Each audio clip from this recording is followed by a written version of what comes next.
Fala galerinha, professor Daniel Sena chegando para mais uma Quinta Constitucional. Hoje, de um novo lugar dessa minha vida nômade pelo Brasil, nessa temporada que eu estou passando por aqui. Hoje eu estou em Brasília, na casa da minha avó. Então aqui vocês vão ver os livros aqui no fundo, livros de teologia, livros de psicologia e alguma coisa de direito aqui também, porque minha tia estuda um monte de coisa. Mas nós vamos estudar direito constitucional, né? Não podia deixar de estar aqui com vocês hoje. Estou com meu fonezinho de ouvido para que eu possa concentrar aqui na nossa aula, né? E a casa continua acontecendo, vivendo, todo mundo aqui continua com a sua vida normal, mas eu preciso de foco total em você. Por isso hoje eu optei por trazer o meu cancelador de ruído, né? Noise Cancelling, que é maravilhoso. Inclusive, gente, se você tem problema como eu, com ruídos, barulho, onde você estuda, e você puder fazer um investimento na sua vida de concurseiro, invista num fone como esse aqui, que tenha o dispositivo Noise Cancelling, que é exatamente um cancelador de ruído. Vale super a pena, o meu aqui é da Sony, não estou fazendo propaganda para a Sony, mas já estou fazendo, porque eu gostei bastante. Não é o top, eu queria o top, mas o top eu tenho que trabalhar um pouco mais aqui com vocês. Conto com vocês, se você deixa o seu like nesse vídeo, se você compartilha nas suas redes sociais, esse conteúdo aqui já vai me ajudar a comprar o próximo, que é o top fodarástico da estrela lá que eu quero. Mas esse aqui já, cara, já supriu pra caramba, já mudou a minha vida completamente. Então, às vezes eu tô na biblioteca e a galera fica batendo papo, né? Porque existe esse hábito das pessoas mal educadas de bater papo em biblioteca, eu nunca vou entender, mas tem. Ou às vezes você está num ambiente, cara, que tem outras pessoas vivendo ali e você quer se concentrar. Então, cara, o negócio desse aqui é animal. Eu falo pra minha mãe, eu falo, mãe, se vier falar comigo, não adianta me chamar que eu não vou te ouvir. Você tem que vir aqui, aparecer, dançar, fazer dancinha, me puxar pelo cabelo. Nem que ter cabelo eu tenho, né? Mas é a única forma que tem de contactar comigo. Então, já compartilho com vocês essa dica também, aproveitando que eu estou aqui com o meu fonezinho de ouvido, para que você possa estudar melhor, tá? Fica essa dica para vocês. E hoje, galera, nós vamos continuar o nosso estudo dos direitos políticos, tá? Começamos na aula passada, na quinta-feira passada, nós começamos a falar sobre os direitos políticos, então quem aproveitou, aproveitou, quem não aproveitou agora só consegue assistir a reprise das aulas dentro do nosso clube de membros aqui do canal do YouTube, tá?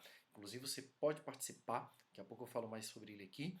E hoje a gente vai dar continuidade ao estudo de direitos políticos. Então é um conteúdo extremamente importante que tem caído em diversas questões de prova e a gente vai trazer ele bem atualizadinho para que você possa realmente gabaritar a sua prova de direito constitucional. Tá bom? Então, antes da gente começar, enquanto a galera vai chegando, vamos aos nossos avisos oficiais, né, de início do nosso vídeo. Primeiro, convido vocês para me seguir nas demais redes sociais, só procurar @Prof. Daniel Sena ou também o Constitucional de Ponta a Ponta, que é uma rede só focada em constitucional. Tem o meu site também de curso de Direito Constitucional, institutodanielsena.com.br. Lá você vai comprar o meu curso de Direito Constitucional completo, oportunidade. Cupomzinho de desconto para quem quiser comprar esse curso completo, Quinta Constitucional, tá? Só clicar aqui e o link também está na descrição do nosso vídeo. Nosso livro de Direito Constitucional, inclusive, estou com o meu aqui, ó. Esse aqui, gente, esse aqui, inclusive, hoje, vai ser enviado para uma das primeiras alunas que nós tivemos aqui dentro do nosso clube de membros aqui no canal do YouTube. No primeiro dia, 2 alunos se inscreveram e esse aqui vai para a Mariana. Tá aqui, ó. Já tá até, ó, Mariana, já tá até com o autógrafozinho para você, minha linda! Vou colocar no correio hoje, minha linda, vai chegar para você. Provavelmente semana que vem você vai poder estudar com o nosso livro de Direito Constitucional. E para quem não tem o nosso livro de Direito Constitucional ainda, gente, ó, deixa eu compartilhar aqui em primeira mão. Hoje é aniversário da editora Ridel, que é a editora do meu livro. E ela está com uma mega promoção por 24 horas. Você só está começando a assistir esse vídeo aqui às 19 horas da noite. A promoção começou meio-dia, gente, e só vai até meio-dia de amanhã, dia 5. Então, se você quer aproveitar essa oportunidade, entra lá, que tem descontos especiais, não só no meu livro, mas em vários livros da editora Ridel. Pode ser aquela oportunidade que você estava esperando para comprar o seu livro. E, especialmente, gente, Direito Constitucional. Estamos nas últimas unidades da segunda edição. Aproveite. Dá essa força aí pro nosso trabalho, tá? E ó, quando você comprar o seu livro, gente, posta lá na sua rede social, lá no Instagram, lá e me marca lá, cara, que eu vou ficar mega feliz se você puder compartilhar e ajudar o meu trabalho. Beleza? Temos o livro também Dilema das Redes Sociais, que é o tema do momento, né? Aqui tem várias reflexões com vários especialistas do Brasil. A minha reflexão, eu tenho um artigo publicado nesse livro aqui, que é um artigo focado em regulação de plataforma, que é o tema do momento no Brasil e no planeta Terra, tá? Que tem sido meu objeto de pesquisa no mestrado. Então, aqui eu dei um pouco, né? Falei um pouco sobre aquilo que eu acho que tem que acontecer em termos de regulação. Então, quem gosta desse tema, se interessa, é um tema muito bacana e instigante. Tá aqui. Também coloquei o link aqui da editora Letramento, que é a editora da nossa obra. Beleza? E, gente, para quem não acompanhou, quem está vindo hoje pela primeira vez, quem está passando aqui por curioso, as nossas aulas, lives aqui nas quintas-feiras, né, enquanto eu estou viajando aqui para o Brasil nesse período, eu não tenho conseguido ainda estrutura em termos de internet para fazer a nossa live, tá? Porque o equipamento que eu uso aqui para gravar, ele acaba exigindo um pouco mais. Então, gente, a gente está fazendo aqui um esquema de estreia. Então, você assiste como se fosse ao vivo, mas eu gravo um pouco antes, subo lá no YouTube e a gente fica trocando essa ideia aqui no chat aqui, tá? Mas essa live, ela fica disponível gratuitamente aqui no canal do YouTube apenas durante o período de transmissão. Se você quiser assistir a reprise dela, aí, cara, você tem que fazer parte do nosso clube de membros, tá? Que é o Concurseiro Prêmio.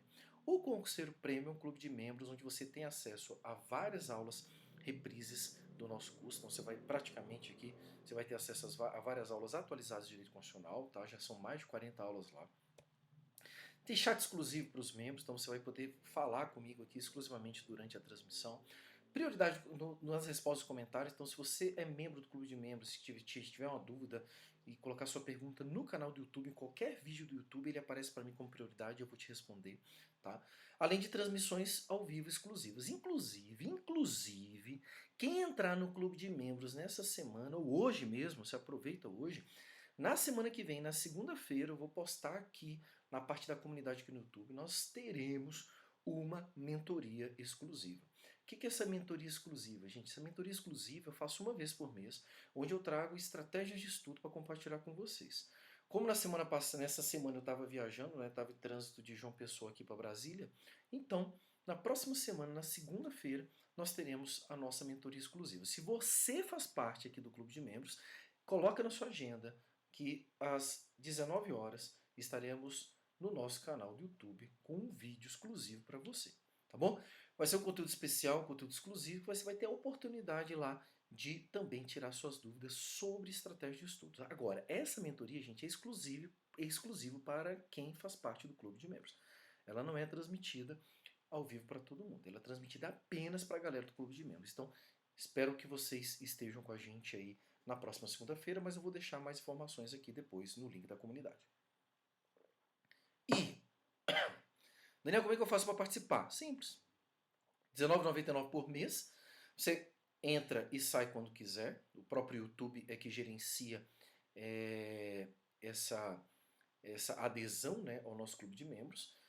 E você vai colocar o seu cartãozinho lá, passou R$19,99, na hora que você entrar, você já vai ter acesso a todo o conteúdo que está disponível aqui para o nosso clube de membros, que são a reprise das nossas aulas mais atualizadas de Direito Constitucional. E para você entrar, gente, muito simples, é só você vir aqui, ó. Né? Vem aqui, ó. Clica nesse linkzinho aqui, ó, seja membro e começa a fazer parte do membro. Se você se tornar membro hoje, você já vai ter acesso a uma porrada de conteúdo, que aparece assim, ó, na hora que você vai ver lá, ó, ele vai aparecer assim, ó, somente membros, tá vendo? E somente membros vocês vão ter uma porrada de conteúdo topíssimo disponibilizado para vocês. E aí vocês vão poder estudar Direito Constitucional comigo por um valor irrisório. Mais barato do que uma fatia de pizza. Eu sempre falo isso aí. Porque às vezes a gente olha e fala, putz, mas eu não tenho R$19,90 todo mês. Velho, se você pegar um final de semanazinho só e falar assim, cara, hoje eu não vou sair, não vou comprar uma pizza. Hoje eu vou pegar aqui e vou investir na minha preparação, na minha transformação, no meu sonho, porque eu quero ser servidor público, eu quero passar no AB. Eu vou investir em mim. Ao invés de só comer ali uma pizza ali, eu vou abrir mão dessa pizza nesse final de semana, cara. Não vai morrer não, te garanto. E além disso, quando você passar no seu concurso, você vai poder comprar quantas pizzas você quiser, porque o concurso transforma as nossas vidas, né? Eu sempre falo isso para vocês aqui, tá bom? Então, quem quiser fazer parte aqui, aproveite esta oportunidade e seja membro do Concurseiro Prêmio. Show de bola? Galera, agora vamos começar, né? Vamos começar a nossa aula aqui, então, Direitos Políticos. Essa é a nossa segunda aula, tá? Quem não viu a anterior, agora só se for membro. Se você já é do clube de membros e está assistindo essa aula, assista a anterior primeiro. Exatamente para que você possa fazer o link correto ali, né, dos institutos. Beleza? Show de bola, galera! Então, começando agora a nossa segunda aula sobre direitos políticos, nós vamos falar agora sobre outros institutos, né, que estão dentro dos direitos políticos ainda, estudando ali o artigo 14 da Constituição Federal. E basicamente nós vamos entrar agora nos chamados direitos políticos negativos. Só lembrando que a gente compartilhou com vocês na aula anterior, direitos políticos negativos são circunstâncias previstas na Constituição Federal em que o indivíduo não pode exercer o direito político. Então, de alguma forma, ele fica restringido, ele fica impedido de exercer direitos políticos. Tá bom? E existem alguns mecanismos definidos na Constituição que vão representar esses direitos políticos negativos. Basicamente, nós temos as inelegibilidades, as hipóteses de perda dos direitos políticos, suspensão dos direitos políticos e cassação de direitos políticos. Eu quero começar falando sobre cassação de direitos políticos. Por quê? Gente, eu já quero que você registre aí no seu cabeção. Tá? Não existe cassação de direitos políticos no Brasil. Repita, não existe cassação de direitos políticos no Brasil. Tá? A cassação é vedada pela Constituição Federal. A cassação é proibida expressamente no artigo 15. Nós vamos voltar a falar disso quando nós chegarmos nesse tópico. Mas eu já quero partir desse pressuposto. Porque tem um monte de questão de prova que ele começa falando para você exatamente isso. Ah, o direito político do Bisonho lá foi cassado. Véio, não tem cassação de direito político, que a Constituição proíbe. Existe cassação de mandato. Isso pode existir. Tá? Existe cassação de mandato. Você vai ver às vezes na televisão lá, cassou o mandato, o deputado falando de tal. Mas cassação de direitos políticos, isso é proibido na nossa Constituição. Entretanto, nós temos hipóteses que vão tornar o indivíduo inelegível, ou mesmo ele vai perder ou suspender seus direitos políticos. Vamos ver todas essas opções aqui na nossa aula. Então, nesta aula, nós vamos finalizar os direitos políticos para que depois a gente entre na próxima aula nos partidos políticos. Tá? Então, vamos lá, começando a falar das ineligibilidades. O que são as ineligibilidades, gente? São circunstâncias que foram definidas pela Constituição Federal em que o indivíduo se torna inelegível. Ele vai ficar inelegível por conta daquela circunstância que ele preencheu. Basicamente, as ineligibilidades elas são divididas em duas categorias. Nós temos as chamadas ineligibilidades relativas e nós temos as ineligibilidades absolutas. Eu deveria ter colocado absoluta primeiro, porque eu sempre coloco absoluta primeiro, porque eu falo do absoluta primeiro, mas tanto faz aqui. Mas eu vou dizer que eu vou falar do absoluto primeiro. Então, ineligibilidade absoluta e ineligibilidade relativa. A ineligibilidade relativa é uma circunstância relativa ali, ou seja, ela é, enquanto estiver dentro daquela circunstância, o cara fica inelegível ali de forma relativa, ou seja, ele vai ficar inelegível apenas para uma determinada situação, mas ele vai poder, de repente, participar de uma outra situação. Tá? A gente vai ver quais são as hipóteses de ineligibilidade relativa que estão na nossa Constituição. E as ineligibilidades absolutas, tipo, o indivíduo, se ele preencher aquele requisito, ele vai ficar inelegível de forma absoluta. Tá? Então ele não pode ser eleito para nenhum cargo lá. Ineligibilidade relativa vão ter, são circunstâncias mais restritas. E a absoluta, uma ineligibilidade um pouco mais ampla. Um ponto importante sobre essas ineligibilidades aqui é que a Constituição Federal previu, no artigo 14, parágrafo 9º, a possibilidade de lei complementar estabelecer outros casos de inelegibilidade. Ó, lê comigo aqui, ó. Parágrafo 9º do artigo 14. Lei complementar, lembre-se que quando a Constituição fala em lei complementar, ela está reservando este tema para a lei complementar, então ele não pode ser regulado por lei ordinária. Se jogar na tua prova lei ordinária, medida provisória, decreto, aqui está tudo errado. Se a Constituição falou lei complementar, tem que ser por meio de lei complementar. Então ela fala, lei complementar estabelecerá outros casos de ineligibilidade e os prazos de sua cessação, a fim de proteger a probidade administrativa, a moralidade para o exercício do mandato, considerada a vida pregressa do candidato, e a normalidade e legitimidade das eleições contra a influência do poder econômico, o abuso do exercício da função, cargo ou emprego na administração direta ou indireta. Geralmente esse parágrafo 9, quando cai em prova, cai na sua literalidade, tá? Mas existe um ponto aqui chave que a Constituição não esclarece, e aí você precisa estar aqui comigo para você saber disso. Né? Ele fala assim, ó, lei complementar poderá estabelecer outros casos de ineligibilidade. Gente, a gente acabou de ver que existem duas espécies de ineligibilidade, absoluta ou relativa. Mas a Constituição não deixou claro aqui que tipo de ineligibilidade poderá ser estabelecida por lei complementar. Não é verdade? E aí, será que inelegibilidade absoluta pode? Não pode, tá? Gente, inelegibilidade absoluta é reserva da Constituição. Só a Constituição pode estabelecer. Quando ele fala essa inelegibilidade aqui no parágrafo 9, ele está se referindo à inelegibilidade relativa. Então, gente, cuidado com isso em prova. Inelegibilidade relativa pode ser previsto tanto na Constituição Federal quanto em lei complementar. Inelegibilidade absoluta só pode estar previsto na Constituição Federal. Guardou isso aí? Tá. Qual lei complementar hoje estabelece inelegibilidades relativas no nosso Brasil? Gente, eu quero citar para vocês aqui o exemplo da lei complementar número 64 de 90. Lá vocês vão encontrar várias hipóteses de inelegibilidade relativa, que não serão objeto do nosso estudo aqui. Geralmente essa lei você estuda quando você estuda direito eleitoral, que não é o caso.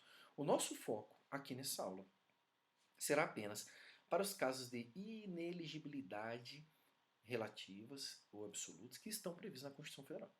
Né? Se você for fazer um concurso de TRE, por exemplo, tu vai estudar direito eleitoral, e aí você vai estudar outras regras dentro do direito eleitoral. O nosso foco vai ser por uma prova de constitucional. Então, numa prova de constitucional, você precisará saber as inelegibilidades que estão na Constituição Federal. E é isso que a gente vai começar falando aqui para vocês agora. Primeiro, inelegibilidade absoluta. Quais são as duas hipóteses de inelegibilidade absoluta previstas na Constituição Federal? Artigo 14, parágrafo 4º, gente. São inelegíveis os inalistáveis e os analfabetos. Esses são os inelegíveis de forma absoluta. Então, se o cara é analfabeto, e você tem que ter bastante cuidado com o analfabeto é perigoso na prova, tá, gente? Cuidado com ele. Por que você tem que ter cuidado? Porque o analfabeto, ele é inelegível, mas ele é alistável. Ele pode se alistar, ele pode exercer direito político no Brasil. Então, o analfabeto tem direito político, ele não tem tudo, mas ele tem. Ele pode votar, por exemplo, se ele quiser, só que é facultado. Tá? Agora, ele não pode ser eleito, então ele é inelegível. O analfabeto, portanto, ele é alistável, porém inelegível. Agora, os inalistáveis serão sempre inelegíveis. Então, eu gosto sempre de trazer isso porque eu já vi várias vezes essa questão na prova. Nem todo inelegível é inalistável. Exatamente, você vai lembrar do analfabeto.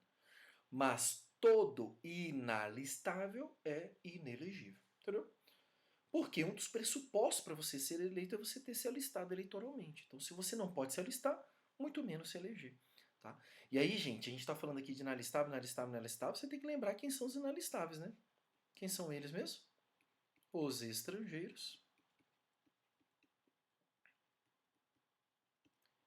e os conscritos.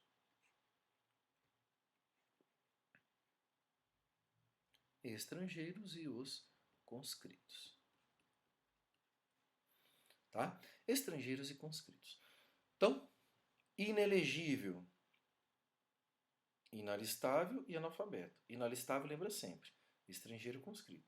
Então, estrangeiro, por ser inalistável, sempre será inelegível. E essa é a hipótese de inelegibilidade prevista na Constituição, rol taxativo, porque só pode estar previsto na Constituição. Se a Constituição previu apenas esse aqui será inalistável e inelegível. Beleza? Lembre-se que o analfabeto é alistável. Ele pode se alistar, mas ele não pode ser eleito. Fechamos? Show de bola? Então, essa é a primeira regra aqui de inelegibilidade absoluta. Agora vamos avançar para as inelegibilidades relativas. E a primeira inelegibilidade relativa que aparece na nossa Constituição é a regra da reeleição, que é muito provável que essa seja uma inelegibilidade que, se não todos, a maioria de vocês já tem ouvido falar. O artigo 14, parágrafo 5º diz o seguinte, ó, o presidente da República, os governadores de Estado e do Distrito Federal, os prefeitos e quem os houver sucedido ou substituído nos cursos dos mandatos, poderão ser reeleitos para o único período subsequente. Gente, o que é reeleição? Reeleição são duas eleições consecutivas. Tá? Então, uma reeleição significa duas eleições consecutivas. Beleza?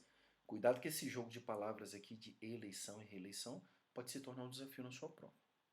Agora, o que a Constituição está dizendo aqui é que no Brasil o camarada só pode ser reeleito uma única vez. Só pode ter 2 mandatos consecutivos uma única vez. Isso se aplica para todo mandato eletivo? Não. E esse é um desafio que sempre aparece nas provas.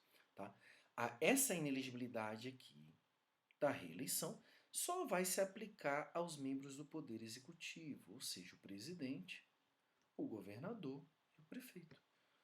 Somente o presidente, o governador e prefeito que tem a limitação de ser reeleito apenas uma vez. Ou seja, se você votar no deputado, no senador, no vereador, esses camaradas do legislativo eles podem ser reeleitos quantas vezes a gente quiser. Entendeu? Então eles não são atingidos pela regra da reeleição. Então esse é o primeiro ponto, você tem que estar muito focado na hora da prova, porque isso pode acontecer. Pode cair lá uma pegadinha aqui. Outro ponto interessante que ele fala, e quem os houver sucedido. Então imagina ali que o presidente morreu e alguém entrou no lugar do presidente. Este cara, ele pode ficar 6 meses no cargo apenas. Durante esses 6 meses já vai ser contado um mandato. Então, se ele se candidata a presidente para o próximo mandato consecutivo, já vai ser reeleição. Tá bom?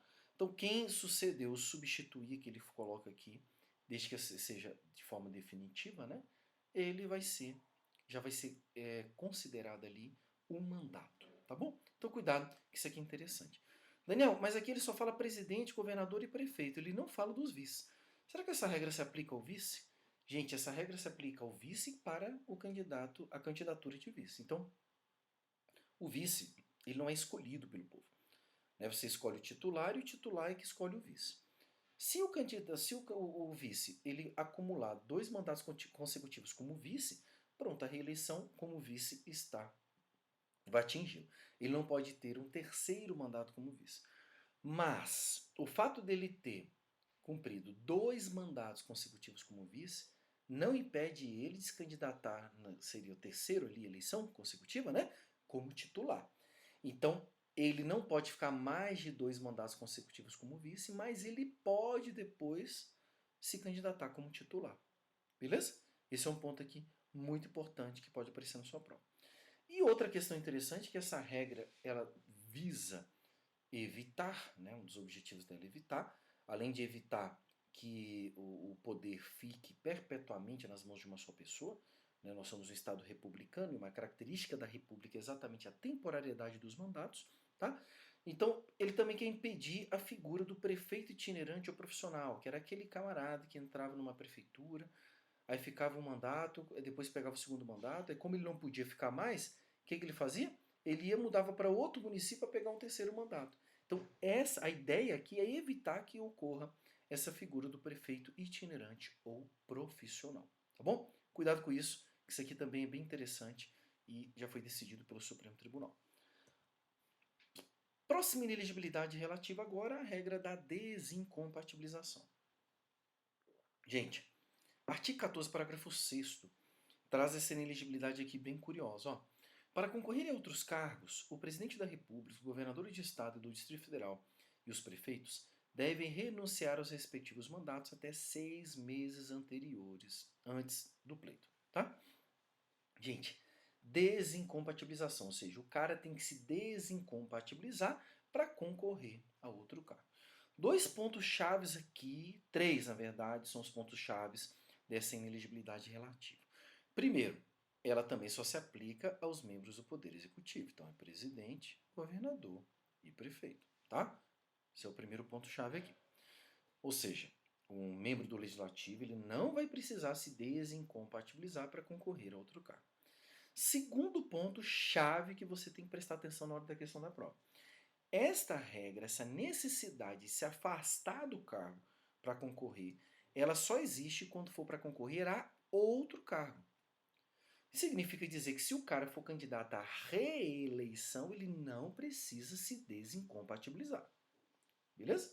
Então, ele só vai ter que se desincompatibilizar quando for para concorrer a outro cargo. Então, o presidente quer concorrer ao cargo de senador.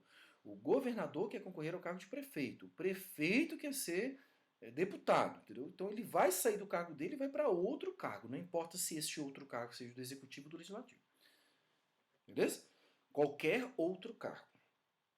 Mas lembre-se que para o cara precisar se desincompatibilizar, ele tem que ser do executivo. Esse ponto aqui é chave e você tem que ter cuidado com isso aqui na sua prova. Tá? E o terceiro ponto, que é um ponto também chave, importantíssimo para a tua prova, é que existe um prazo definido na Constituição para ele renunciar ao mandato. Então, se o cara quer concorrer ao outro cargo, ele tem que renunciar ao respectivo mandato até 6 meses antes do pleito. Até 6 meses antes do pleito não significa 6 meses. Então, cuidado com isso aqui. Até 6 meses. Ele pode se desincompatibilizar, por exemplo, e renunciar ao mandato 10 meses antes. É até 6 meses. Tá? Agora, cuidado porque eles podem mexer com vocês nesse prazo aqui, colocando 8, 4, qualquer outra coisa lá. Então, por exemplo, ele pode se desincompatibilizar 8 meses antes? Pode. Ele deve 8 meses antes? Não. Ele deve até 6 meses antes. E tudo que vier antes desses 6 meses aí estaria abarcado. Beleza? Essa também é uma regra bem interessante que pode aparecer na sua prova. Tá? Agora chegamos na terceira ineligibilidade relativa, que é uma das mais fantásticas, das mais cobradas em prova e umas que vão dar um pouco mais de trabalho para a gente compreendê-la. E ela dá trabalho para compreender porque ela é uma regra um pouco peculiar e ela tem núcleos aqui de aprendizado que nós precisamos desenvolver. Então vamos lá. Primeiro a gente vai ler o artigo 14, parágrafo 7º. Depois a gente vai avançar e analisar cada parte disso aqui para a gente entender o que se aplica e o que não se aplica. Então vamos lá. São inelegíveis no território de jurisdição titular o cônjuge e os parentes consanguíneos ou afins até o 2º grau ou por adoção do presidente da República, de governador de estado ou território, do Distrito Federal, de prefeito, de quem os haja substituído dentro dos 6 meses anteriores ao pleito, salvo se já titular de mandato eletivo e candidato à reeleição. Já dá para perceber que o primeiro desafio está no próprio texto da Constituição. Se isso aqui cai na prova, se esse texto cai integralmente na prova lá, ele já é um desafio. Né? Coloca lá na prova, cai na prova lá, assim, esse dispositivo pergunta certo ou errado para você. Cara, tem que ter muita coragem para marcar um certo ou errado lá, porque o texto é grande e cheio de detalhes. Tá? Então vamos lá. Primeiro ponto aqui que nós precisamos perceber. Por que o nome da inelegibilidade é uma inelegibilidade reflexa? Porque neste caso, diferentemente das outras que nós acabamos de ver, quem fique inelegível não é o titular do mandato eletivo. Quem fica inelegível neste caso aqui é o cônjuge ou parente do titular do cargo. Então tá aqui, ó. São inelegíveis no território de jurisdição titular o cônjuge e os parentes do titular do cargo. Esse é o primeiro ponto. Por isso que ela é reflexa, porque existe alguém que é titular de um mandato eletivo e ele está refletindo, ele reflete no cônjuge ou parente, que não tinha nada a ver com o Paranauê, né? Estava lá na casa dele, vendo a vida, e ele simplesmente se torna inelegível porque o seu cônjuge ou parente assumiu o mandato eletivo. Lembrando que para gerar inelegibilidade reflexa, assim como as outras, tem que ser titular do executivo. Então, quem gera inelegibilidade reflexa é apenas o presidente, o governador e o prefeito. São esses caras que vão gerar inelegibilidade. Tá? Então, se eu sou prefeito de um município, o meu território de jurisdição é aquele município. Então eu gero uma inelegibilidade dentro daquele município. Entendeu? Por isso que ele fica inelegível no território de jurisdição do titular. Tá? Ele fica inelegível no território de jurisdição do titular. Ok? E essa inelegibilidade, ela fica restrita ali. E se eu sou prefeito, eu gero inelegibilidade dentro do município. Se eu sou governador, eu gero inelegibilidade dentro do estado. Se eu sou presidente, aí eu gero inelegibilidade para todo o Brasil, porque o meu território é todo o Brasil. Percebe? Isso aqui são detalhes que são detalhes importantes que a gente tem que ter bastante atenção na hora que for se deparar com isso na hora da prova. Beleza? Tá. Agora, gente, existe um detalhe aqui que é muito importante e que é definidor das questões de prova. Não é qualquer cônjuge ou parente que fica inelegível. A Constituição limitou. Não é qualquer cônjuge, não. O cônjuge tem que ser o cônjuge. Mas não é qualquer parente que fica inelegível, porque cônjuge só tem um, né, gente? Não pode ter mais, né? E qualquer cônjuge, todos os meus cônjuges são inelegíveis. Não, bisões, você só tem um. Gente, mas o parente, a Constituição colocou um critério definido aqui, não é qualquer parente. Ele fala parentes consanguíneos ou afins até o segundo grau ou por adoção. Então tem um limite de grau de parentesco aqui, gente, até o segundo grau. Isso aqui faz toda a diferença numa questão da prova. Por quê? Porque você precisa saber o que é um parente de segundo grau. A minha avó, inclusive minha avó que estou na casa dela aqui hoje, ela acha que todo mundo que é primo distante é parente de segundo grau. Então ela fala assim, sua prima de segundo grau tá vindo aí. Porque na cabeça dela, todo parente que é longe e distante é de segundo grau. E provavelmente na sua família e a sua avó tenha te ensinado alguma coisa nesse sentido. Mas no direito não é assim que funciona, não. Então eu quero compartilhar com vocês agora como é que calcula esse grau de parentesco. Porque a questão da prova pode vir de forma mais direcionada. Ela pode olhar para você e falar assim, vem cá, a sua prima, ela é inelegível se você for titular de um mandato eletivo do executivo ali? E o seu tio? A sua cunhada, ela fica inelegível se você é o titular? Sua sogra é inelegível? Entendeu? Então eles podem colocar especificamente qual que é o parente. E aí você precisa saber qual que é o grau de parentesco que existe ali. Então a gente vai fazer um exercício aqui onde eu vou te ensinar a calcular esse grau de parentesco. Serve para qualquer questão de prova que trate sobre grau de parentesco no direito. Tá? Então vocês vão encontrar regras como essa em outros lugares, direito penal, direito civil. E o cálculo é exatamente esse cálculo que eu vou te ensinar. Então isso aqui é um brinde da nossa aula que vai te ajudar a calcular grau de parentesco para sempre, em qualquer prova que você fizer. E aí, se você não decorar, você pode simplesmente construir o que nós vamos construir aqui, porque isso já vai fazer muita diferença. Tá bom? Então, vamos pegar aqui agora. Vamos partir do pressuposto aqui de você, tá? Vou colocar aqui essa bolinha vermelha aqui é você. Ok? You, isso mesmo. Gente, acima de você, na relação de parentesco, vem o seu pai. Pai e mãe, né, gente? Você vai colocando sempre a Deus. Acima do seu pai vem o seu avô. E acima do seu avô vem o seu bisavô. Beleza? Descendo agora, ó. Abaixo de você vem o seu filho. Inclusive, gente, olha o que privilégio que eu tô. Eu estou em Brasília agora ao lado da minha mãe, da minha avó. Minha bisavó morreu já, né? Mas dos meus filhos, tô tão feliz, velho. Ai, bom demais. Então, ó, abaixo de mim vem meus filhos. E abaixo do meu filho vem meu neto. E abaixo do meu neto vem meu bisneto. Gente, eu falei da bisavó aqui, minha bisavó morreu com 103 anos. E meus filhos tiveram a oportunidade de conhecê-la. Ó, tataravó. Massa, né? A gente tá uma foto linda, todo mundo junto. Ó, então vamos lá, gente. Como é que calculo o grau de parentesco? Eu fiz aqui a construção de uma linha reta. Então, esse aqui é um parentesco em linha reta com sanguíneo. Por quê? Porque é uma relação de sangue. Tá? É uma relação de sangue. Como é que calculo, então? Vou pegar um preto aqui. Ó. De mim para o meu pai, primeiro grau. De mim para o meu avô, parentesco de segundo grau. De mim para o meu bisavô, terceiro grau. Ou seja, cada setinha dessa é um grau de parentesco.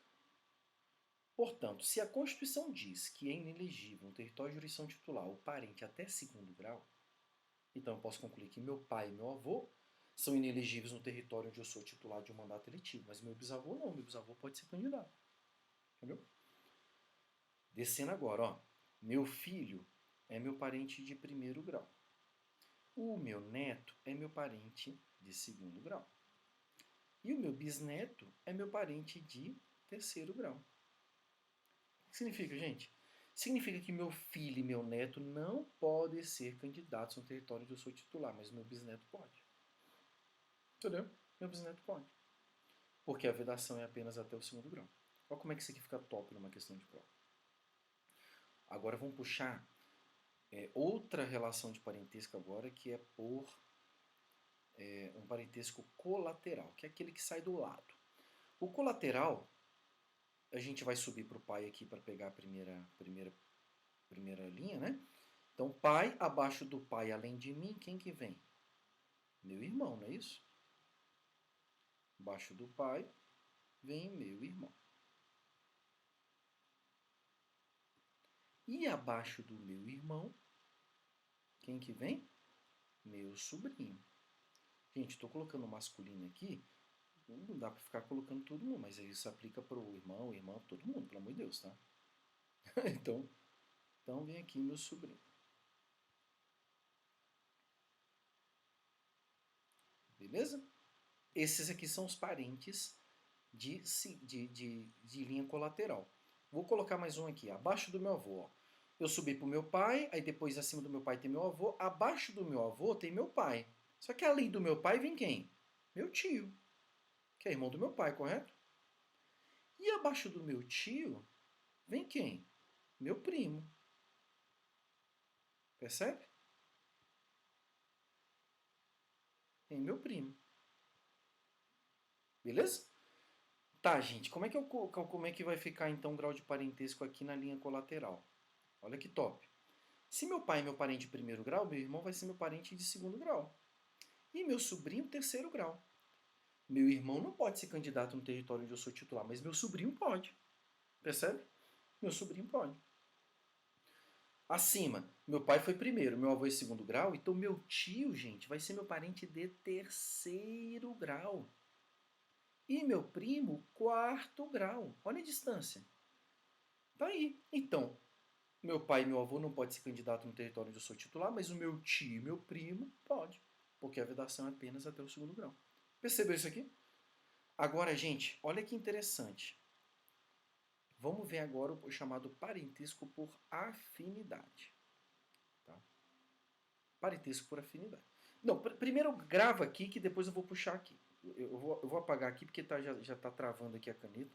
Quem está acompanhando a minha saga aqui, quando começa a escrever muito aqui, a caneta começa a travar e eu não consegui resolver ainda. Só vou resolver quando voltar para Portugal. Ó. Gravou isso aqui? Tá? Faz um print aí. Já viu como é que calcula? Beleza. Agora eu vou... Deixa eu só apagar aqui. Peraí, pronto. Beleza.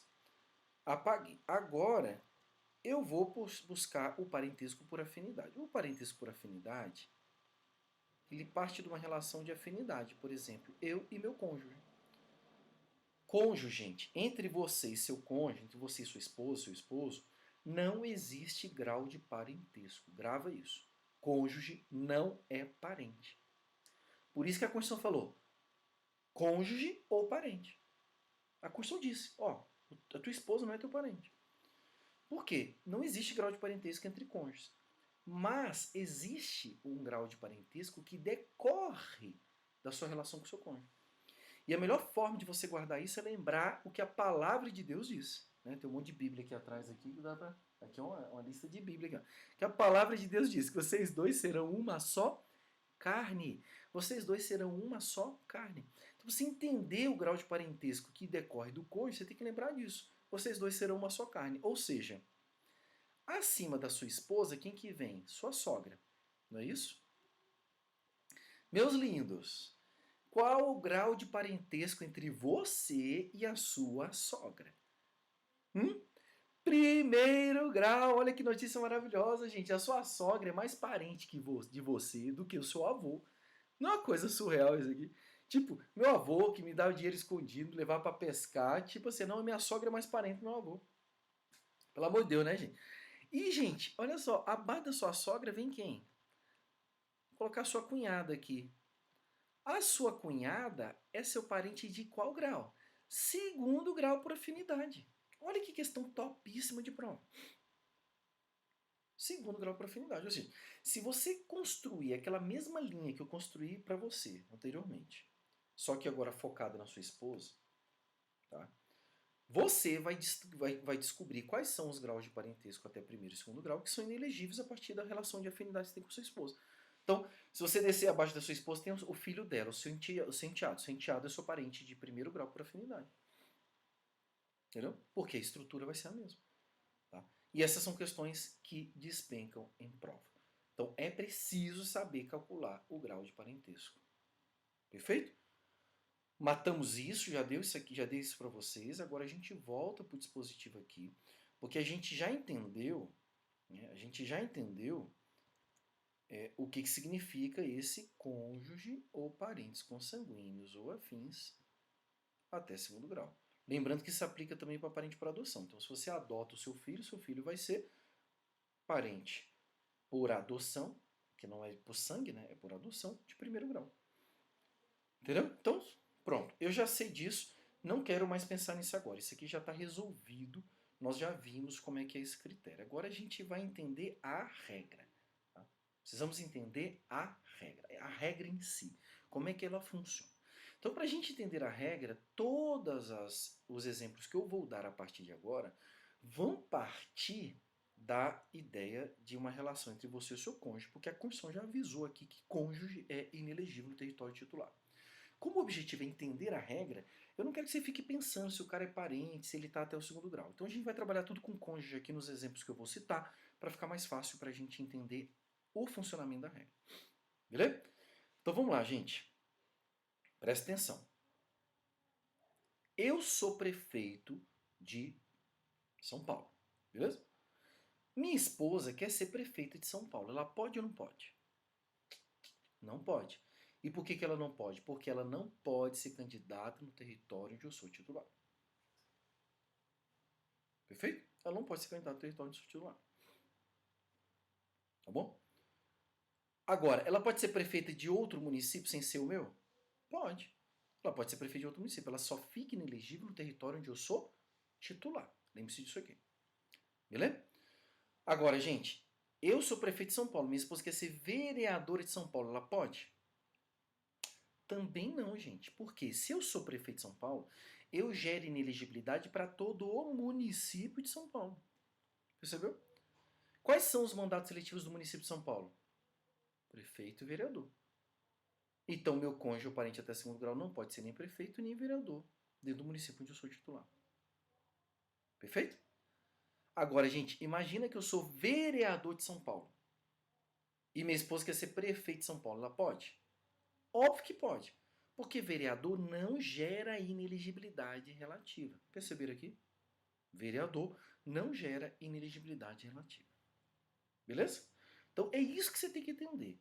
Quem gera inelegibilidade relativa é o titular do executivo e apenas dentro do município. Então, o prefeito vai gerar inelegibilidade relativa para todos os mandatos eletivos do município, que é prefeito e vereador. Agora, vamos mudar aqui o grau agora. Eu sou governador de São Paulo, beleza? Minha esposa quer ser governadora de São Paulo. Pode? Não pode. Porque minha esposa não pode ser candidata no território onde eu sou titular. E se eu sou governador, eu gero inelegibilidade dentro do estado. Gente, eu sou governador de São Paulo. Minha esposa pode ser prefeita de São Paulo? Não pode. Por quê? Porque o município fica dentro do estado. Então, se eu sou governador, eu vou gerar inelegibilidade para todos os municípios do meu estado. Significa dizer que o meu cônjuge ou parente até segundo grau não pode ser prefeito de nenhum município do estado de São Paulo. Se eu sou governador, meu cônjuge ou parente até segundo grau não pode ser vereador de nenhum município do estado de São Paulo. E ela não pode ser nem governadora, nem deputada estadual, porque todos esses cargos são dentro do estado de São Paulo. Agora, o que muita gente não saca é que ela também não vai poder ser deputada federal ou senadora da República pelo estado de São Paulo. Mas, Daniel, o que tem a ver? Se deputado federal, senador da República em outro ente é no nível federal, por que fica inelegível ali a partir do governador? Porque tanto o deputado federal quanto o senador da República, eles são eleitos dentro do estado. Se eu sou governador, então eu vou gerar inelegibilidade para deputado federal ou senador da República do meu estado. Olha que fantástica essa questão de prova. Tá, Daniel? E se você é senador de São Paulo, sua esposa pode ser candidata no estado de São Paulo? Gente, senador gera inelegibilidade? Não. Você tem que sempre lembrar que a inelegibilidade ela é gerada a partir da titularidade de cargos executivos. Presidente, governador e prefeito. Só que a inelegibilidade alcança qualquer mandato eletivo dentro do território. Então, por exemplo, se eu sou presidente da República, eu vou gerar inelegibilidade reflexa. Beleza? Vou gerar. Então, minha esposa pode ser candidata a alguma coisa no Brasil? Não, porque qual que é o território do presidente da República? O Brasil inteiro. Então, minha esposa fica impedida de se candidatar a qualquer mandato eletivo. Entendeu? Então, ó, prefeito gera inelegibilidade dentro do município dele. Então, ele vai impedir cônjuge ou parente até segundo grau de ser prefeito e vereador dentro daquele município. Governador gera inelegibilidade dentro do estado onde o cara é governador. Quais são os cargos eletivos que ficam inelegíveis lá? Qualquer prefeitura, qualquer Câmara de Vereadores, deputado estadual, qualquer deputado federal, senador dentro do estado. E o próprio governador. E se o titular é presidente, ele gera inelegibilidade de todo o Brasil. Então, seu cônjuge ou parente até segundo grau não pode se candidatar a nenhum mandato eletivo. Entendeu? Agora, vamos imaginar a seguinte circunstância, gente. Tem como eu e a minha esposa sermos titulares de mandato eletivo dentro do mesmo território ao mesmo tempo? Será que existe alguma forma disso acontecer? Existe, hein? Vamos imaginar que quando eu entrei como prefeito e a minha esposa entrou como vereadora, nós não éramos casados. Eu entrei como prefeito, ela como vereadora, estávamos lá e casamos depois. Então não havia a inelegibilidade antes, entendeu? Tá. Então a gente entrou junto. Mas, ou então, a gente era casado, mas a gente concorreu à eleição no mesmo momento. Eu concorri como prefeito, ela concorreu como vereador no mesmo momento. Ninguém está gerando elegibilidade para ninguém. Então tem como os dois ocuparem mandatos seletivos dentro ali daquele território ao mesmo tempo. Agora, vamos imaginar que eu sou prefeito de São Paulo e minha esposa é vereadora de São Paulo. Entramos ali junto, ou casamos depois, enfim, qualquer forma. Eu tenho direito a uma reeleição. Se eu me candidatar à reeleição, minha esposa pode se candidatar à reeleição como vereadora? Ou eu vou gerar inelegibilidade para ela? Essa questão é top. Gente, finalzinho do dispositivo. Ó. Esta regra da inelegibilidade reflexa não se aplica, por isso que ele fala que é o salvo. Não se aplica se o camarada já for titular de mandato eletivo e candidato à reeleição. Ou seja, se eu sou prefeito, minha esposa é vereadora, e eu me candidato à reeleição e minha esposa também vai se candidatar à reeleição, o fato dela já ser titular de mandato eletivo e candidata à reeleição tira ela do alcance dessa regra. Então ela vai poder sim se reeleger como vereadora, mesmo eu sendo prefeito. Perceberam aqui? Essa exceçãozinha que está prevista aqui explica porque a gente vê no Brasil tantos parentes, né, ocupando cargos políticos, mesmo com essa regra. Entendeu? Porque existem formas disso acontecer sem ser alcançado pela inelegibilidade reflexa. Tá bom? Gente, aqui apesar dele falar cônjuge, ele só fala cônjuge, aplica-se a união estável e se aplica também para uniões estáveis ou casamentos, né, entre pessoas do mesmo sexo, tá? São regras aplicáveis nessa inelegibilidade relativa aqui, tá bom? Outro ponto interessante, gente, vamos lá, isso aqui é muito legal. Eu sou prefeito de São Paulo, minha esposa quer ser candidata à prefeitura de São Paulo. Pode ou não pode? Não pode, já vimos que não pode, porque ela não pode ser candidata no território onde eu sou titular, beleza? Tá, gente. Só que ela quer de todo jeito ser candidata no território onde eu sou titular. Eu falo para ela que não dá, mas ela fala, mas eu quero. E aí eu falo, mas não tem como, a Constituição proíbe. Ela fala assim, eu vou dar um jeito. Qual jeito? Eu quero meu divórcio. Então, durante o meu mandato, a gente se divorcia. Se o nosso casamento acabar, pergunto, ela pode ser candidata ali à prefeitura do município onde eu sou prefeito? Gente, segundo o STF, não. A súmula vinculante número 18 diz que a dissolução da sociedade ou do vínculo conjugal no curso do mandato não afasta a inelegibilidade prevista no parágrafo 7 do artigo 14 da Constituição. Por quê? Porque os prefeitos começaram a fazer essa parada. Começaram a separar, aí a esposa entrava, perpetuava o poder na família e depois eles voltavam à relação. Então faziam essa jogada. Por isso Se houver dissolução do vínculo conjugal durante ali o mandato, isso não extingue a ineligibilidade. Beleza? Essa regra é muito importante também para sua prova. Agora, vamos imaginar que ela descobriu isso aqui, essa súmula vinculante número 18, falou assim, puta merda, eu tenho que inventar então uma outra forma de conseguir, porque isso aqui não dá. Aí na hora que ela fala assim, cara, já sei. Na hora que eu tô saindo para trabalhar de manhã, ela pega lá os pneus, afrouxa os pneus do meu carro, sem que eu saiba. E sem que ninguém relacione que foi ela que afrouxou os pneus do carro, na hora que eu tô descendo a serra lá, eu capoto o carro e morro. Foi ela que me matou, mas ninguém sabe que ela me matou e não tem como provar isso aí. Se eu morrer durante o meu mandato, ela pode se candidatar a um mandato eletivo? Pode. Então, gente, atenção com isso aqui em prova. A dissolução do vínculo conjugal pelo divórcio, por exemplo, não extingue ineligibilidade, mas a morte extingue. Então, mulheres, se você quiser se candidatar, ao invés de separar, mate seu marido. Gente, tô brincando, por favor, não vai matar ninguém não. Tá? Mas a morte, de fato, ela extingue aqui a ineligibilidade e permite que haja essa possibilidade de concorrer. Tá bom? Gente, outro ponto interessante aqui. Isso se aplica a municípios e estados desmembrados. Então, imagine que houve um desmembramento do município. Era o município A, um pedaço dele se desmembrou e formou o município B. Aí o cara que era prefeito aqui, o cara tá prefeito aqui, a esposa dele fala assim, já que eu não posso ser candidato aqui, vou candidato no município desmembrado. Não pode. Também vai ser alcançado ali pela ineligibilidade reflexa. Essa é uma outra decisão interessante do Supremo. E, gente, existe uma forma de desincompatibilizar para que o cônjuge ali, ou o parente, possa se eleger. Que é a súmula número 6 do TSE, gente. Ela diz o seguinte, ó.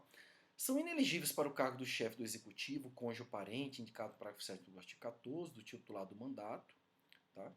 Salvo se este reelegível, então tem que ser no primeiro mandato. Primeiro, tenha falecido, que eu já contei para vocês essa história.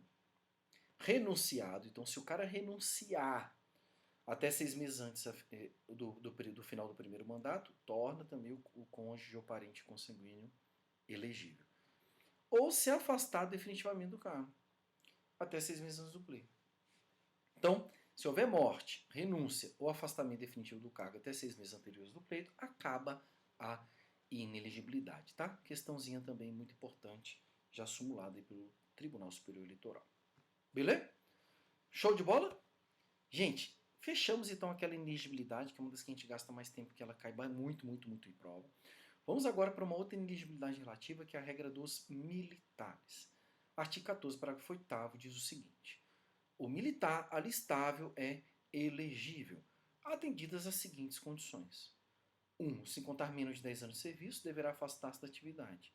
2. Se contar mais de 10 anos de serviço, será agregado pela autoridade superior e, se eleito, passará automaticamente no ato da diplomação para a inatividade. Gente, esta regra é uma regra mega importante que também cai direto em prova. E é o seguinte. Você tem que lembrar que o militar vai ter esse critério dos 10 anos. Quem tem mais de 10 tem mais tempo de vínculo militar, tem um benefício maior. Quem tem menos de 10 anos de serviço tem menos vínculo militar e tem menos benefício. Essa é a conta que você tem que fazer. Tá? Então, se ele tem menos de 10 anos, ele tem que sair do cargo militar para se candidatar ao mandato eletivo. Ele vai ter que sair, vai ter que se afastar do cargo. Daniel, e se o cara perder a eleição, ele volta para o cargo? Não, ele saiu, ele rompeu o vínculo com o cargo militar. Acabou, perdeu. Saiu, tem que sair do serviço militar. Agora, se o cara tem mais de 10 anos, ele tem um benefício. Como ele tem mais vínculo, o vínculo é mais forte, então ele pode ir lá e se candidatar. Se ele ganhar, ele vai passar automaticamente para a inatividade. Essa é a aposentadoria do militar, o nome que se dá. Se ele perder, ele volta para o cargo. É como se o cargo ficasse guardadinho para ele concorrer, sem risco dele perder o cargo. Então, se ele ganhar, ele é aposentado compulsoriamente. Ele é obrigado a se aposentar. Então, ele vai sair do cargo porque ele está se aposentando. Se ele perder, ele volta para o cargo. Esse é um benefício que só tem quando o cara tem mais de 10 anos de serviço militar. Entendeu? Agora, perceba que quando ele fala do militar aqui, ele não fala qualquer militar, tá? Esta regra vai se aplicar para o militar alistável, porque apenas o militar alistável é elegível. Daniel, mas significa então que tem militar inalistável? Tem, gente. Quem que é o militar inalistável que nós já vimos? O conscrito. O conscrito é inalistável. Se ele é inalistável, ele também é inelegível. Agora, se o cara é militar e não é conscrito, então ele é alistável. Aí a regra dele vai ser essa regra do artigo 14, parágrafo 8º. Fechou? Guarda isso aqui, que isso aqui é maravilhoso e sempre aparece em prova. Ah, e tem um detalhe, gente. Para se candidatar no Brasil, tem que ter filiação partidária. Nós vimos isso nas condições de elegibilidade, lembra? Pois é. O militar é proibido de filiar a partido político, segundo o artigo 142. Tá. Se a filiação partidária é uma condição para ser candidato e o militar não pode se filiar a partido político, como é que ele pode ser candidato mesmo sendo alistável? Gente, para resolver esse dilema, o que o TSE e o STF entenderam? Entenderam que, como o militar é proibido de se filiar a partido político, ele continua sendo proibido. Só que ele vai poder se candidatar sem se filiar. Então, se o nome dele for registrado por um partido político, legitimamente, foi lá, registrou o nome dele, falou, ó, o cara é militar e não pode ser filiado. Então, a filiação, a necessidade de filiação fica suprida por esse registro feito por um partido político. Aí depois que ele ganhar, como ele vai para inatividade, ele vai poder se filiar ao partido político. Porque o militar só fica proibido de se filiar ao partido político enquanto ele está na atividade. Tá bom? Então, o militar, para se candidatar, não é necessário comprovar a filiação partidária, desde que o nome dele seja apresentado para um partido político. Ou seja, o que a Constituição quer permitir aqui é viabilizar a candidatura do militar, mas ela não vai permitir que o militar se candidate de forma avulsa, sem nenhum partido. Ele tem que ser apresentado para um partido político. Show? Fechamos aqui mais uma inelegibilidade reflexa. Agora, gente, para fechar direito político negativo, hein? Perda, suspensão e cassação. Artigo 15 da Constituição diz: é vedada a cassação. Então já vimos que cassação não existe, né? Cassação não existe, a Constituição fala que é vedada a cassação dos direitos políticos, cuja perda ou suspensão só se dará nos casos dele. Então, apesar de não haver cassação, existe perda e suspensão de direitos políticos na nossa Constituição Federal. Só que tem um detalhe, gente, muito interessante aqui. Qual que é o detalhe? A Constituição ela não definiu quais são as hipóteses de perda, quais são as hipóteses de suspensão. Percebe aqui? Não tem definido aqui. Quando eu leio, eu não sei se é hipótese de perda ou suspensão. Para saber se é hipótese de perda ou suspensão, aí a doutrina precisou intervir. Então, nós vamos ver todas as hipóteses que são consideradas de perda ou suspensão, e à medida que nós vamos vendo, nós vamos definindo se o inciso é uma hipótese de perda ou uma hipótese de suspensão. Se a questão da prova tratar de forma genérica são hipóteses de perda ou suspensão, fechou. Você vai lembrar na hora da prova que é hipótese de perda ou suspensão. Agora, se a questão ela perguntar especificamente perda, especificamente suspensão, tu vai ter que lembrar aquilo que a gente vai falar agora. Tá bom? Então, ó lá. Inciso 1. Cancelamento da naturalização por sentença transitada e julgada. Gente, isso aqui é hipótese de perda ou suspensão? Gente, cancelou a naturalização. O cara não é mais brasileiro. Só pode ser perda. Então, eu vou colocar um pezinho aqui do lado. Perda dos direitos políticos. Então, a primeira regra, perda dos direitos políticos, cancelamento da naturalização. Perceba que esse cancelamento da naturalização tem que ser por sentença transitada em julgado, que é exatamente aquela sentença judicial definitiva, que não vai caber mais recurso. Por quê? Ele só pode perder os direitos políticos se realmente ele perdeu o vínculo com o Brasil. Tá bom? Segunda hipótese, incapacidade civil absoluta. Apesar do termo absoluto te induzir a pensar que seria uma perda, e eu sei que você pensou nisso, não se trata de perda, gente, se trata de uma hipótese de suspensão. Pelo simples fato de que a incapacidade civil absoluta ela pode cessar. Se ela pode cessar, a doutrina entende que seria uma hipótese de suspensão. Perfeito? Condenação criminal transitada em julgado enquanto durar os seus efeitos. Aqui a Constituição te deu até um empurrãozinho, uma ajudinha, né? Enquanto durar os seus efeitos, só pode ser suspensão. Então, quando o cara é condenado criminalmente, essa condenação é definitiva, ele vai ter os seus direitos políticos suspensos enquanto, gente, durar a pena. Enquanto durar os efeitos daquela pena, daquela sentença. Daniel, e se o cara for condenado a prestar, sei lá, pagar a cesta básica e não for preso? Ele pode ainda manter os direitos políticos? Não, gente. A Constituição não definiu o tipo de pena, ela só falou condenação criminal, então não importa o tipo de pena. Se é reclusão, se é uma pena alternativa, não importa. Se houve o benefício de progressão de regime, o cara estava preso, progrediu de regime, agora está solto. Mas está sob efeito da pena? Tá. Suspensão de direitos políticos. Então, o que suspende o direito político não é o cara ser preso. Tá? Por isso que quando o cara é preso provisório, temporário, que não houve ainda uma sentença transitada julgada, ele mantém os seus direitos políticos. Ele pode votar.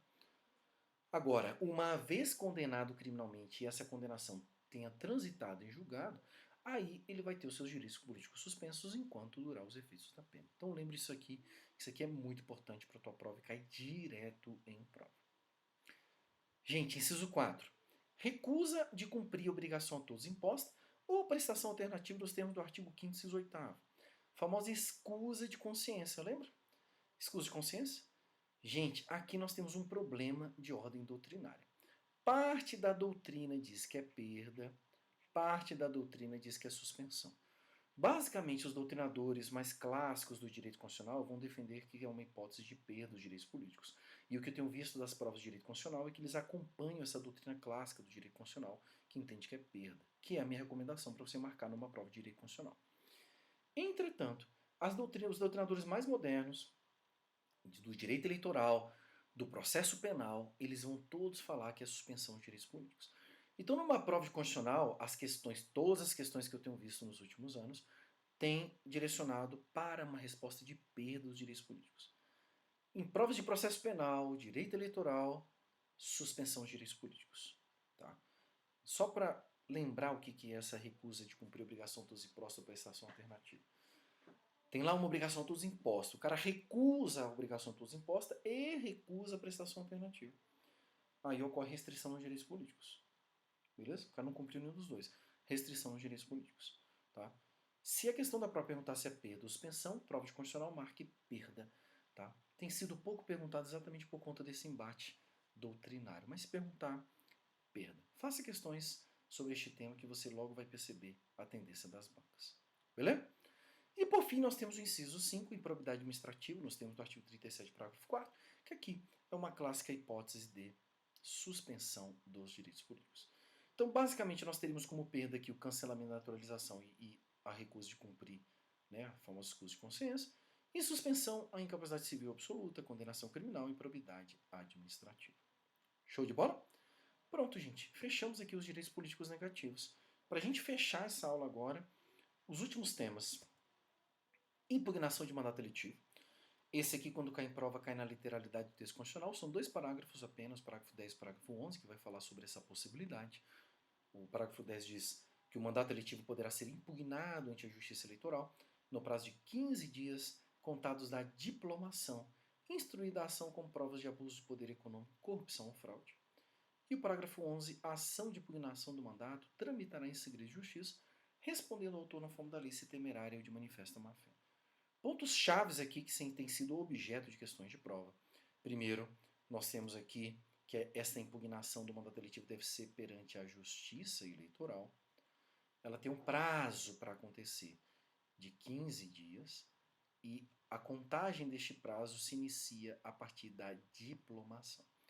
Então, geralmente, eles mudam esses termos aqui na hora da questão da prova. Principalmente o prazo de 15 dias, né? Coloca lá 10, qualquer outro prazo. E o início do prazo da diplomação, né? Então é muito comum eles trocarem aqui diplomação por posse, o que estaria errado, tá? Não é posse, é diplomação. E tem que provar, né? Você não pode ser só alegar lá, pedir impugnação do mandato, tem que provar. E vai tramitar em segredo de justiça. Caso o autor dessa ação tenha entrado de má fé, aí ele vai ser responsabilizado. Por isso que é uma ação delicada, porque você não pode simplesmente queimar o filme do candidato lá só porque você não gosta do cara. Né? Tem que jogar dentro das regras do jogo democrático. Beleza? Outro ponto importante aqui, e isso aqui foi uma inserção mais recente no texto constitucional, que são das consultas populares. Quando a gente fala de consulta popular, nós estamos falando de plebiscito e de referendo. Lembra? Plebiscito e referendo são formas de participação direta, né, na democracia brasileira. E a Lei 9.709 define os critérios para o plebiscito e referendo. Ele diz assim, ó, artigo 2º da Lei 9.709. Plebiscito e referendo são consultas formuladas ao povo para que delibere sobre matéria de acentuada relevância de natureza constitucional, legislativa ou administrativa. Parágrafo 1º. O plebiscito é convocado com anterioridade a ato legislativo ou administrativo, cabendo ao povo pelo voto aprovar ou denegar o que lhe tenha sido submetido. E o referendo é convocado com posterioridade a ato legislativo ou administrativo, cumprindo o povo a respectiva ratificação ou rejeição. O que nós temos aqui, gente? Plebiscito é consulta popular feita antes, referendo é consulta popular feita depois. Governante quer tomar uma decisão, mas não sabe se aquela é a melhor decisão, plebiscito. Governante já tomou decisão, quer que a galera confirme se foi uma boa decisão, referendo. Tá bom? Então, plebiscito antes, referendo depois. Lembre-se disso aqui. A competência é exclusiva do Congresso Nacional para autorizar o referendo ou convocar o plebiscito. Isso está previsto no artigo 49, inciso 15. A Lei 9.709 ainda trata deste tema, né? Fala que nas questões de relevância nacional, perceba porque essa competência fica com o Congresso exatamente por conta da relevância nacional. De competência do Poder Legislativo e do Poder Executivo, no caso do parágrafo 3º do artigo 18, o plebiscito e o referendo são convocados mediante decreto legislativo, por proposta de 1/3 no mínimo dos membros que compõem qualquer das casas do Congresso Nacional, de conformidade com esta lei. Então, aqui nós temos esse critério. Depois o artigo 5º fala que o plebiscito destinado à criação, incorporação e fusão e desmembramento de município será convocado pela Assembleia Legislativa de conformidade com a legislação federal e estadual. Tá? O parágrafo 6º. Nas demais questões de competência dos estados, DF, município, plebiscito ou referendo serão convocados de conformidade, respectivamente, com a Constituição Estadual com a Lei Orgânica. Então você tem essa vinculação normativa, né? E vem aqui o texto da Constituição Federal, que foi inserido pela emenda 111, em 2021, que são 2 parágrafos importantes, que é o que tem caído nas provas. Serão realizadas concomitantemente às eleições municipais as consultas populares sobre questões locais aprovadas pelas câmaras municipais e encaminhadas à Justiça Eleitoral até 90 dias antes da data das eleições, observados os limites operacionais relativos ao número de quesitos. Gente, preste atenção que isso aqui é muito, muito, muito importante. Olha só. Qual que foi a sacada aqui do Congresso ao aprovar essa emenda? Eles fizeram uma coisa que os Estados Unidos já faz, que é aproveitar a infraestrutura utilizada nas eleições para debater questões por plebiscito ou referendo. Essa foi a ideia. Ao invés de você ter que montar toda uma estrutura, convocar, e aí tem lá mesário, parará, só para fazer a consulta, aproveita a eleição municipal para fazer isso. Então, pontos chaves na hora da prova, tá? Primeiro, tem que ser consulta popular sobre questões locais. Então, a gente está vendo aqui que é uma questão municipal. Essas questões precisam ser aprovadas pela Câmara Municipal. Depois que a Câmara aprovou isso aqui, beleza? Encaminha esse tema para a Justiça Eleitoral com até 90 dias antes da data da eleição. Cuidado com esse prazo que eles têm mexido. Tá bom? Aí pronto, manda para lá. E aí a Justiça Eleitoral vai colocar aquele quesito junto com a votação para a eleição municipal. Essa é a ideia. Aproveitando assim toda a logística necessária para aquele período eleitoral. Tá? E, parágrafo 3, as manifestações favoráveis e contrárias às questões submetidas às consultas populares, nos termos do parágrafo 12, ocorrerão durante as campanhas eleitorais sem a utilização de propaganda gratuita no rádio e na televisão. Tá? Então aqui nós temos, tipo assim, pode utilizar, você vai ter durante o período lá o debate, né, que vai utilizar as mídias, parará, sobre as questões que vão ser discutidas na consulta popular, mas eles não vão aproveitar as campanhas eleitorais da televisão lá para fazer isso. Não tem que fazer outro tipo de campanha. É isso que ele está colocando aqui. Muitos de vocês não vão lembrar, mas em 93 nós tivemos o plebiscito para mudar a forma de governo do Brasil, de república para monarquia, o sistema de governo presidencialista para parlamentarismo. E na época eu era moleque, mas eu lembro claramente dos artistas da Globo lá fazendo propaganda, vestido de rei, de rainha, mostrando, nossa, que legal, se o Brasil tivesse rei, rainha, parará, para tentar convencer a galera sobre aquela votação. Então o debate vai mais ou menos nesse sentido aí. Beleza?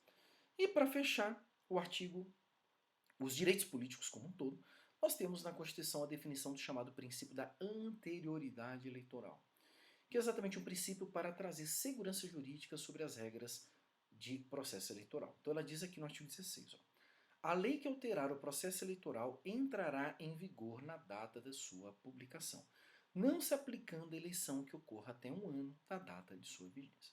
Então, o princípio da anterioridade eleitoral é, se vai mexer nas regras de processo eleitoral, não pode mexer em cima da hora. Tem que ter um mínimo de previsibilidade para que os candidatos possam se adequar a essas regras. Então, se uma regra entra em vigor, vamos pegar aqui, nós estamos em 2023 e mudou o processo eleitoral agora em 2023. Beleza? Mudou. Esta regra não pode ser aplicável a nenhuma eleição que ocorra até um ano a partir da data da publicação. Então, gente, cuidado. Ela entra em vigor na data da publicação. Então, a lei vai lá entrar em vigor. Mas o que não acontece é a sua aplicabilidade. Ela não pode ser aplicável à eleição que ocorra até um ano da data da sua vigência. Então, geralmente, em ano de eleição, se altera as regras de processo eleitoral, essas regras não são aplicáveis àquela eleição, só na próxima. É assim que funciona. Tá? Exatamente para trazer segurança jurídica para essa questão. Show de bola? Com esse ponto, nós fechamos aqui o tema direitos políticos. Tá? E aí, queridos, eu espero que essa aula possa ter realmente te ajudado a compreender esses pontos centrais aqui que têm sido objeto de questões de prova. Tá? Cabe a você agora ler o texto constitucional, memorizar os dispositivos e, acima de tudo, fazer muita questão. Porque o que vai tornar você forte nessa preparação para concurso é fazer questão. A questão é o poder. Show de bola? Queridos, muito obrigado pelo carinho de todos vocês. Espero que vocês tenham curtido e tenham aprendido. Quem gostou dessa aula, deixa o seu like nesse vídeo. Se você puder compartilhar o nosso canal com outras pessoas também vai ser muito importante para ajudar o meu trabalho a alcançar mais pessoas. E eu espero você na próxima quinta-feira para mais uma Quinta Constitucional. Na próxima quinta-feira nós vamos falar sobre partidos políticos. Vai ser uma aula mega importante para a gente fechar toda essa temática. Eu espero todos vocês comigo aqui às 19 horas no meu canal do YouTube. Lembrando, gente, que essa transmissão fica disponível gratuitamente para todas as pessoas durante o período de transmissão. Após que exatamente agora ela sai do ar, sai do acesso total e fica disponibilizado apenas para a galera do clube de membros. Então, se você quer assistir a reprise dessa aula, ou mesmo chegou depois, ou não conseguiu assistir por qualquer motivo, se inscreve aqui no clube de membros por apenas R$19,99. Super barato para você aproveitar e ter acesso a mais uma porrada de aula de direito constitucional. Beleza? Grande beijo no coração. Tamo junto e bora vencer, galera. Até a próxima aula. Valeu, Brasil!